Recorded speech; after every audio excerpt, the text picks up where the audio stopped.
Hey everyone, Tom here. Well, it's that time of the week. It is the exciting earnings of today that are going to probably make or break a lot of sentiment in the market.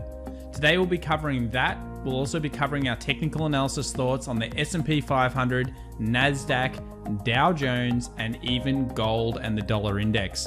A lot of technical analysis to cover today. Stay tuned.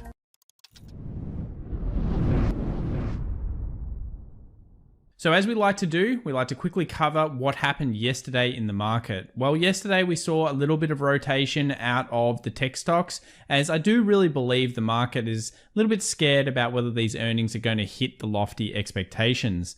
I heard a very great comment though yesterday, and I think it's really funny when we look at how many beats are coming in. They said in the comment section, it's like a D student getting a C- for the first time. I think that's pretty funny because yes, most of these expectations were never going to be that high. The analysts had them very low because of the nature of the crisis. Companies like Logitech obviously did really well yesterday, and if we look through most of the big names, they all reported relatively good in terms of their expectations. Where the expectations change though is in some of these tech stocks. Microsoft's still expected to do pretty well, and so are some of these other ones. They do have the high valuations on them when compared to the other sectors. So today we have the big ones. We've got Tesla, Microsoft, Chipotle, all after hours. It's going to be very exciting to see what happens there. Yesterday, we had Snap Inc., Coca-Cola, and those kind of companies come through. But nothing really compares, I think, with Microsoft's earnings. It will really show that sentiment to the market of what is going to be expected from these big companies moving forward. Let's get straight into the analysis. And firstly, let's talk about this NASDAQ. Let's talk about where the NASDAQ is and what I see a lot of people talking about. One of the things is, we'll just keep reiterating, the 20 exponential moving average is holding this market up. It is continuously holding this market up. It's not even a question that every time it bulls off this zone, it has been decent buying.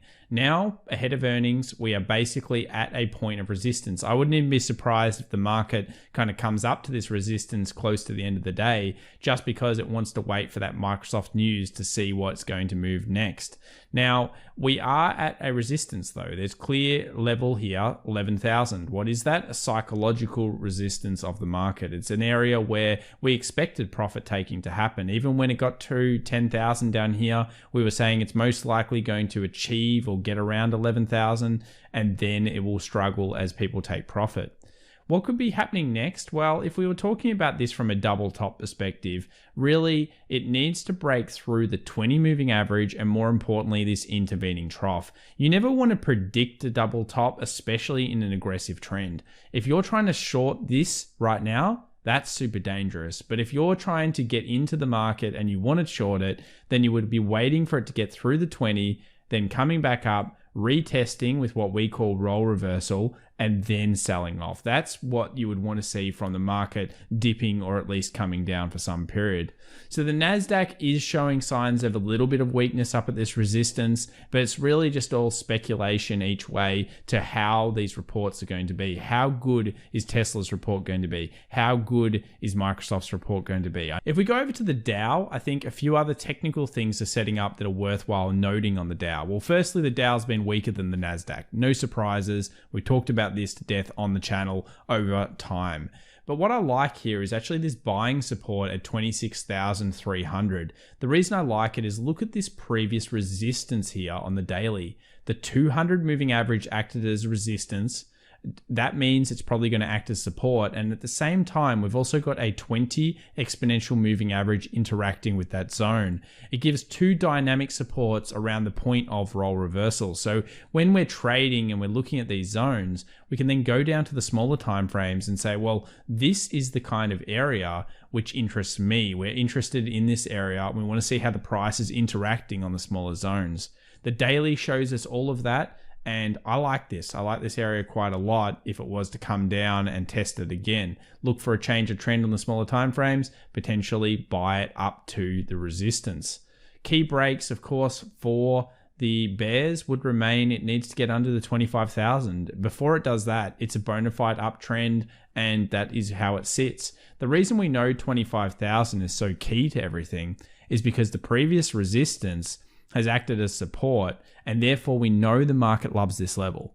We know the market finds resistance here, it finds support here, it is a key level. If it did come through these zones, get down here and then come back up, this would be big shorting into 23,000. And then of course, getting through 23,000, anything's really open at that point. It's open all the way back down.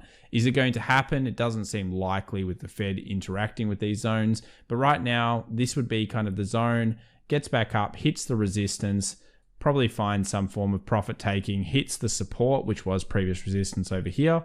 And then if it breaks through that, we've got a pretty nice channel all the way into previous highs. So these are the type of key levels that I talk about a lot on this channel, and I talk about it to help you understand a little bit more about the key areas and why not every area is great.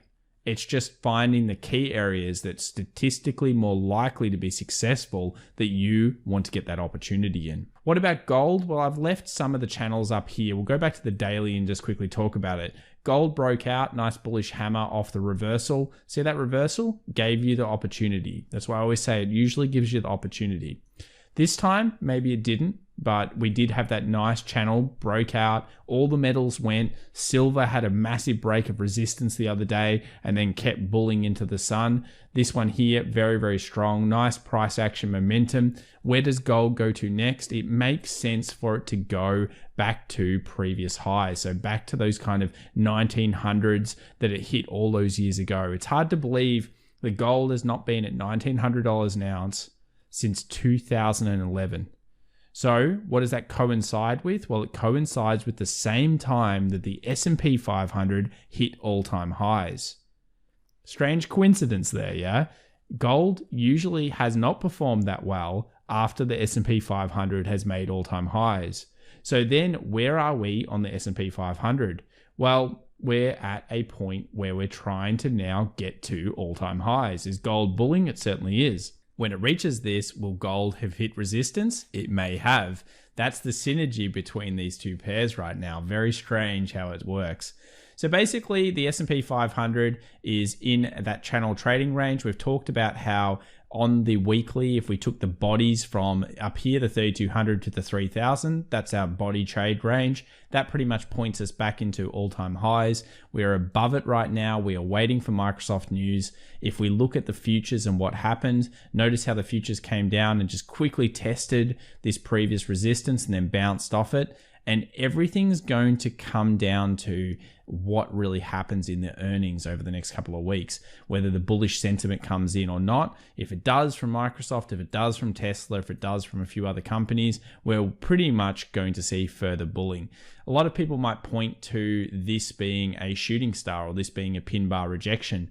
It is a pin bar rejection, but remember it's against that trend and it's against our break. It's not going to be strong enough for us to say, oh yes, we love this candle, we're going to short it. It's just not enough. You need multiple reasons to be in a trade whenever you are looking at trades. You want to make sure that you have at least 3 to 6 reasons.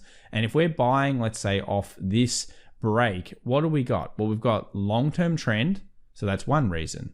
We have resistance becoming support. That's 2 reasons. We're going to have some form of oversold indicator like a stochastic at this point. That's 3 reasons. We're going to have a Fibonacci of the last move as well. That's going to be 4 reasons. We have multiple reasons to be in a trade long.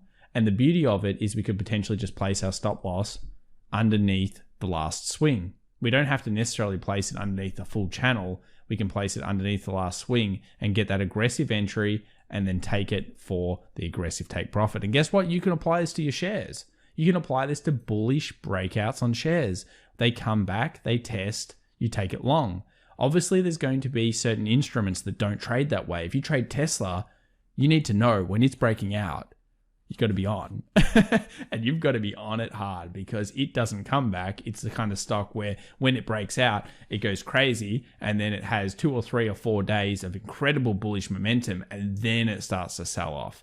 So when you understand your instrument, and generally the big blue chip kind of shares, these big giant stocks, they move in unison. They move kind of like in this slow, gradual pace. So when they get through, like an index does, it often comes back and retests because of the nature of the fact that you're trading 500 stocks here up and down, really. You're trading that aggregate. Just like we said in yesterday's video, this previous resistance acted as support. That's what's going to be happening again. And it will usually work at least the first time and second time. And if sentiment changes, of course, that would break it down. But technically, statistically, very likely for it to be successful. So US 500, what's it showing us? It's showing that role reversal. We break it down. We can see here that it's finding that 20. The 20 is acted as the support. Again, why you have these great moving averages on your charts. And it's really just about these earnings at the end of the day. I'm kind of excited to see what happens with Microsoft and Tesla, mostly because I think it'll give us a good direction for the next couple of weeks. It will give us an idea of some nice trends. And I assume that when we go and we look at things like that dollar index and see how big the break is here, that a lot of people are preempting risk on sentiment. If we talk about the dollar index, which we do, we always say that if the dollar index is falling, generally that means there's a lot of risk on. People are moving out of the dollar. They're moving into riskier assets. They're moving into equities. They're moving into that kind of asset. So the dollar index broke our key support yesterday of 95.75. And when it broke it in serious style. Look at that styling all the way down. Very nice. Super break off the support. Didn't even come back this time. And it looks like it's going to go all the way down to the 90 kind of 460, 70 zone. And then it might kind of come back up a little bit. But usually if you were trading this particular pair, the more conservative, better kind of entrance is usually to say, okay, well, I'm going to wait for it to come back up, test the previous level of support, act as resistance, and then sell it off. If you take the break, that's good. You can sometimes take that with maybe half of your trade. And then you take the conservative entry with half of your trade, and that allows you to always be in these breaks. But yeah, this is a nice zone. I like it. I like where it's going. It obviously makes a lot of sense where it's going. And again, dollar index is just showing us that risk on sentiment is still in the markets for now. So hopefully that helps everybody. Tesla is selling off a little bit in anticipation of this market. Pre-market's up about 1.38%, but overall yesterday it was down 4.5%. It found that resistance. Obviously that overextension happened, and I think that, look, Tesla, it's really setting up very similarly to that NASDAQ. It's found that high, it's coming down. It needs to get below this 1400 and really below the 20. It'll probably hover down to the 20 anyway over time because it's like hugging that level. So if you're a bit of a Tesla bull and you want to own it again, I wouldn't be surprised if it comes back to the 20 regardless of earnings over the next coming weeks. Hopefully this video has helped everybody today. If it has, make sure to subscribe, hit that like button, and of course, we'll be coming at you tomorrow with another video discussing the stock markets and technical analysis as a whole. Happy trading, everyone. Bye.